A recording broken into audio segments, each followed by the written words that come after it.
بطری‌های استفاده نشده تو خونه رو دیگه دور ننداز. میتونی اونا رو به چیزای خیلی مفیدتری تبدیلش کنی.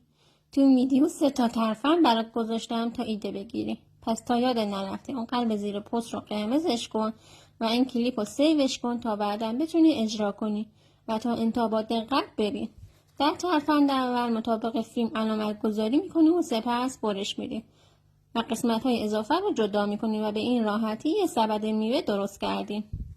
در ترفند دوم با یه بطری شامپو، یه نزدهنده 3 سوته برای نایلون های اضافی که توی خونه هست میشه درست کرد. اگه از این مدل آموزش خوشت اومد و برات کاربردی بود و دوست داشتی بیشتر از این آموزش ها برات بذارم، کلمه بازیافت رو برام کامنت بذار.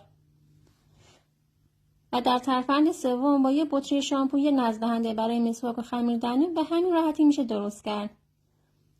ممنون میشم برای حمایت از این آموزش استوریج کنید تا همه دوستات ببینن. اگر از اکسپلور این پست رو میبینی یه سر به پیجم بزن. هر روز کلی ایده و ترفندهای هنری گذاشتم. پیجم رو دنبال کن و با ما همراه باش.